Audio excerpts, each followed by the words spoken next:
A imensidão verde da Amazônia engolia os últimos raios de sol quando Iraí avançava silenciosamente por entre a vegetação densa.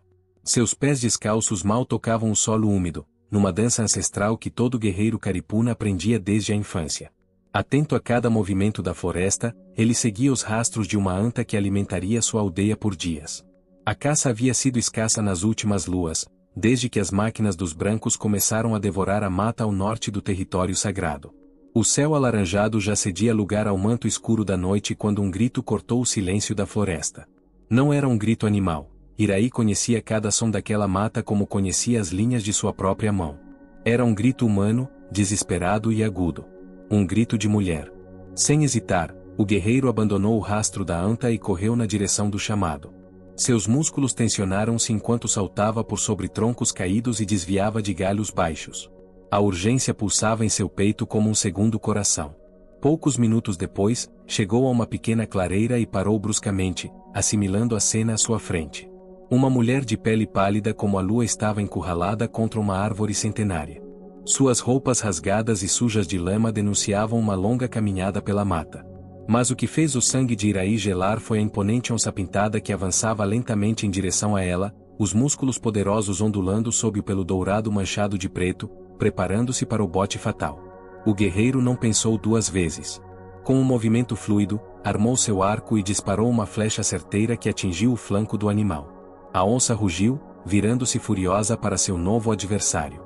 Iraí já estava com uma segunda flecha posicionada quando o felino saltou em sua direção. O projétil encontrou o peito do animal no ar, mas não foi suficiente para detê-lo. O impacto do corpo da onça derrubou o guerreiro, que rolou rapidamente para o lado, evitando as garras mortais por centímetros. Em um movimento rápido, Iraí sacou sua lança, quando a onça preparou um novo ataque, cravou a arma na garganta do animal. Um último rugido gutural escapou antes que o grande felino tombasse ao lado do guerreiro, seu último suspiro mesclando-se ao vento que agitava as copas das árvores. O silêncio retornou à clareira, quebrado apenas pela respiração ofegante da mulher que observava a cena com olhos arregalados de terror e admiração. Quando Iraí finalmente se levantou e caminhou em sua direção, ela encolheu-se ainda mais contra a árvore, como se temesse que seu salvador fosse mais perigoso que a própria onça. Não, machucar, disse ele em português precário, estendendo a mão em um gesto universal de paz. A mulher hesitou, mas seus olhos azuis logo revelaram alívio ao perceber que estava segura. Tentou dar um passo à frente, mas suas pernas fraquejaram. Iraí a amparou antes que caísse, notando o ferimento em sua perna, um corte profundo que, embora não parecesse ser obra da onça, sangrava abundantemente. Ajudar. Aldeia perto, ele falou, apontando para o norte. A jovem mulher, pálida pela perda de sangue, apenas assentiu, deixando-se apoiar nos ombros fortes do guerreiro. O caminho para a aldeia caripuna foi lento e difícil. A noite já havia descido completamente, e apenas a luz da lua cheia guiava seus passos pela floresta densa. A mulher desfalecia ocasionalmente, obrigando Iraí a carregá-la nos braços por longos trechos. Quando finalmente chegaram as primeiras ocas da aldeia, vários membros da tribo vieram ao seu encontro, surpresos pela presença de uma mulher branca em seu território. Pajé Abaeté, o ancião curador da aldeia, rapidamente orientou que a estranha fosse levada para sua oca de cura. Ali, à luz de tochas, ele examinou o ferimento enquanto Iraí explicava como a encontrara. Ela tem sorte de estar viva, comentou o velho pajé em língua caripuna. Este corte está infectado, e a febre já tomou seu corpo. Há quanto tempo estaria perdida na mata? Iraí balançou a cabeça, observando o rosto delicado da mulher, agora contraído em expressão de dor mesmo em seu estado inconsciente. Havia algo nela que o intrigava, uma sensação estranha de que já a conhecia de algum lugar, embora tivesse certeza de nunca tê-la visto antes. Por 3 dias e 3 noites, a estrangeira permaneceu entre a vida e a morte, delirando em sua febre enquanto o pajé aplicava cataplasmas de ervas medicinais em seu ferimento e administrava beberagens de cascas e raízes sagradas. Iraí não deixou a oca de cura durante todo esse tempo, ajudando o velho curandeiro e observando com crescente preocupação o rosto pálido da mulher que salvara. Foi na manhã do 4º dia que ela finalmente abriu os olhos, consciente e livre da febre que a consumira. Iraí estava ao seu lado, triturando ervas em um pequeno pilão de madeira, quando percebeu o olhar azul fixo em seu rosto. Onde estou? Perguntou ela em português claro, com um leve sotaque que denunciava sua educação nas cidades grandes. Aldeia Caripuna, respondeu Iraí, surpreso com o alívio que sentiu ao vê-la desperta. Você salva agora. A mulher tentou sentar-se, mas a dor a fez recuar. Iraí gentilmente a ajudou, oferecendo-lhe água fresca em uma cuia de madeira. Meu nome é Ana Clara, ela disse após beber com avidez. Eu me perdi.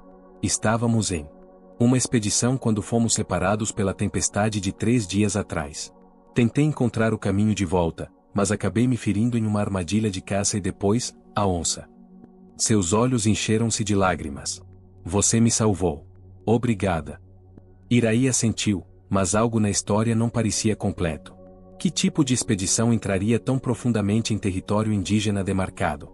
Nos dias seguintes, enquanto Ana Clara recuperava suas forças, a aldeia inteira se acostumou com sua presença.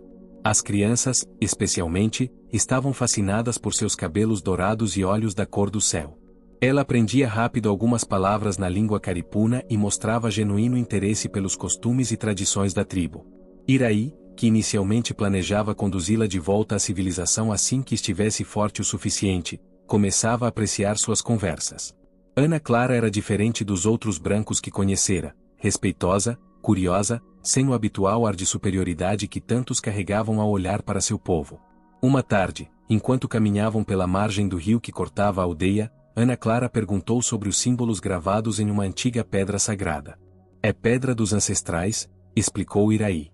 Conta a história de quando grande árvore vida foi plantada em terra sagrada, lá.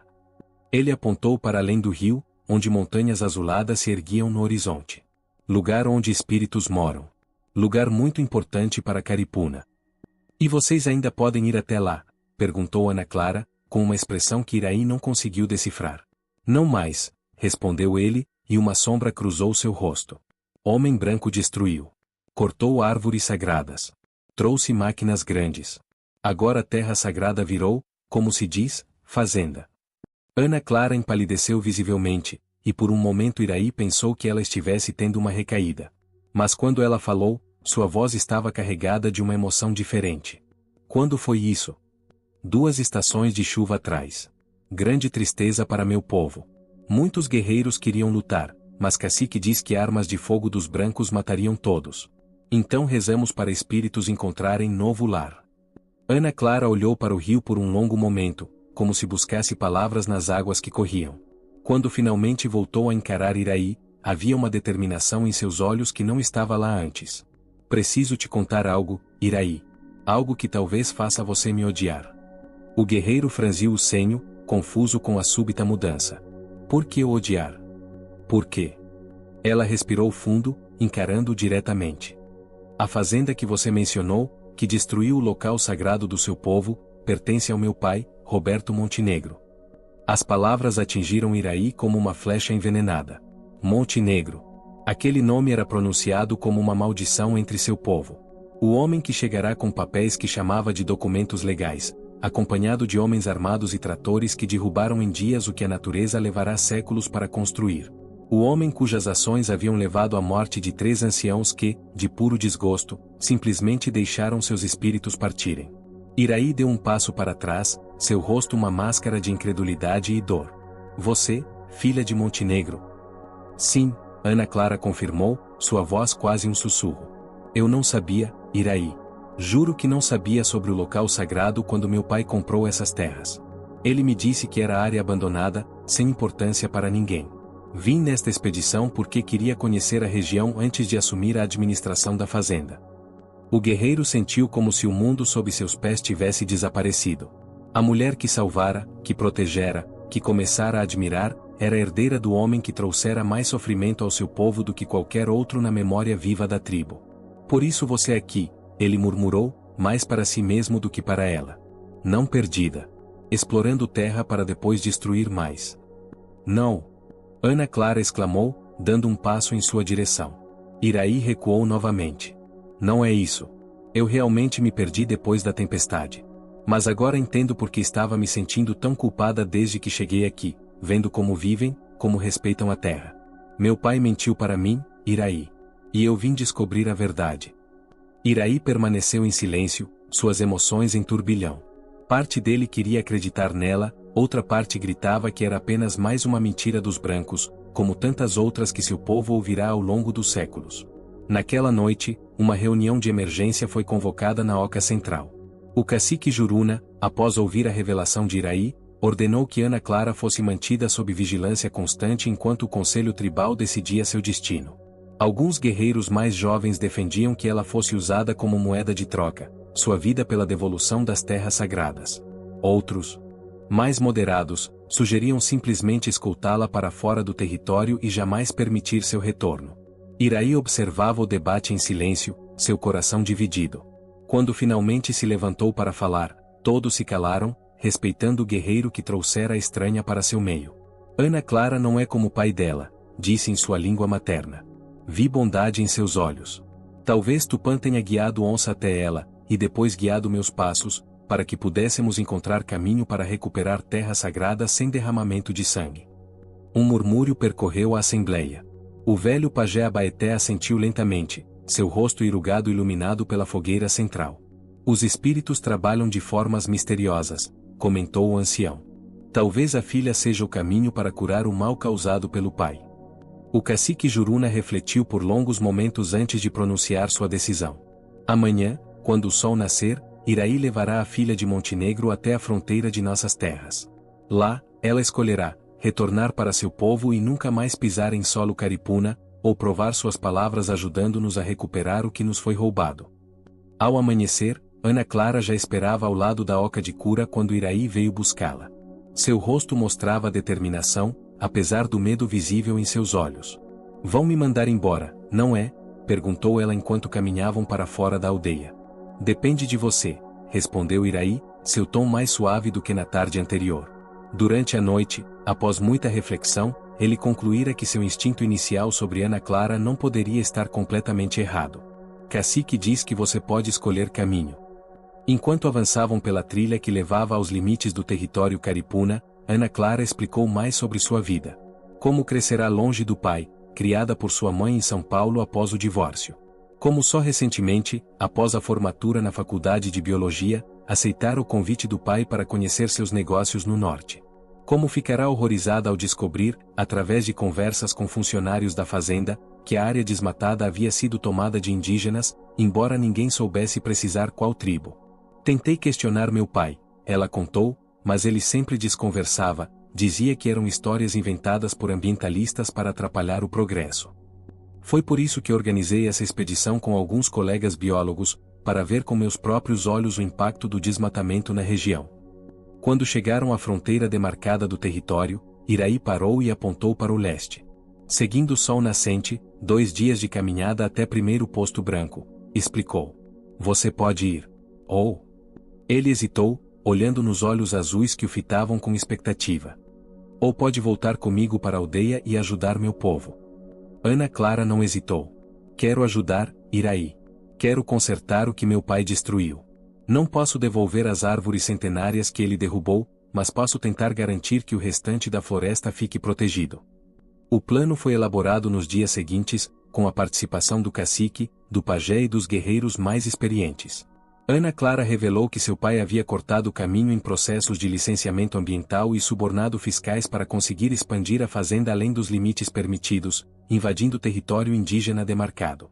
Ela conhecia os detalhes financeiros e tinha acesso a documentos que poderiam comprovar a fraude. Com a ajuda de um rádio da FUNAI presente na aldeia, contataram autoridades em Brasília. Ana Clara, acompanhada por Iraí e outros 2 guerreiros, viajou até a capital federal para prestar depoimento formal e apresentar as provas que incriminavam seu próprio pai. O caso ganhou repercussão nacional. Roberto Montenegro foi preso preventivamente, acusado de crimes ambientais, invasão de terras indígenas e corrupção ativa.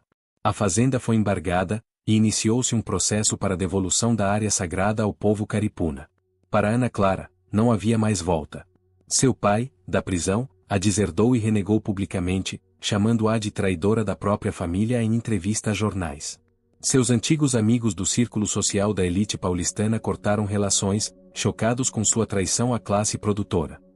Mas para cada porta que se fechava em seu antigo mundo, muitas se abriam em sua nova vida. Organizações ambientalistas a procuraram para parcerias. Universidades a convidaram para palestras sobre preservação ambiental e direitos indígenas. E, mais importante, a aldeia caripuna a recebeu de volta não mais como uma estranha, mas como uma aliada valorosa. 6 luas depois do dia em que Iraí a salvara da onça, Ana Clara participou de uma cerimônia solene na aldeia. O cacique Juruna, em reconhecimento à sua coragem e compromisso com o povo caripuna, concedeu-lhe um nome tribal, Jandira, abelha-mel, aquela que transforma o amargo em doce.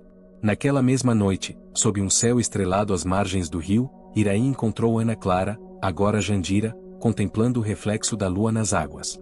Pensando em mundo que deixou para trás, perguntou ele, sentando-se ao seu lado.